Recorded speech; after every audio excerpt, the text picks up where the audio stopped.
Whole আর দোলি কি এক? আগে না। উৎসবের আয়োজন ও পালনের আঙ্গিক এক হলেও উৎসগত দিক থেকে হোলি আর দোল কিন্তু আলাদা দুটি উৎসব।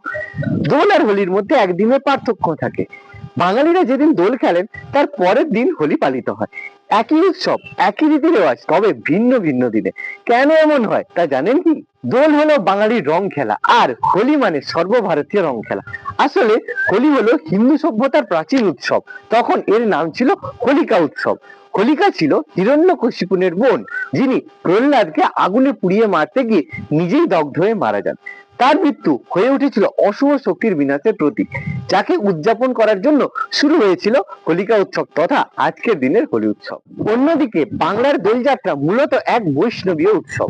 বৈষ্ণবদের বিশ্বাস ফাল্গুনী পূর্ণিমার তিথিতে বৃন্দাবনের কুঞ্জবনে শ্রীকৃষ্ণ ও শ্রী রাধিকা দোলায় চড়েছিলেন, আর সেই সময় তারা দুজনেই দুজনকে প্রেমের রঙে রঞ্জিত করেছিলেন।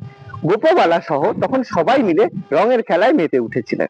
পূর্ণিমা তিথিতেই দোলায় চলাকালীন এই রং খেলা থেকেই বাংলার বুকে দোলযাত্রার শুরু হয়েছিল।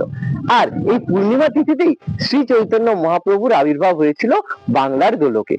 ফলে এই জন্মতিথি উপলক্ষে পশ্চিমবঙ্গের নদিয়ার নবদ্বীপ, মায়াপুর, কৃষ্ণনগরে বিশেষ পুজো আর্চার আয়োজন করা হয়। অর্থাৎ হোলি আর দোলের প্রকাশভঙ্গি একই, পার্থক্য রয়েছে শুধুমাত্র ইতিহাসগত উপাদানে। দোলযাত্রা শুধুমাত্র সনাতন ধর্মাবলম্বীদের হোলি খেলা নয়, বরং সর্বধর্মের মানুষের মধ্যে এক অপূর্ব মেলবন্ধন। সবাইকে জানাই হোলির শুভেচ্ছা।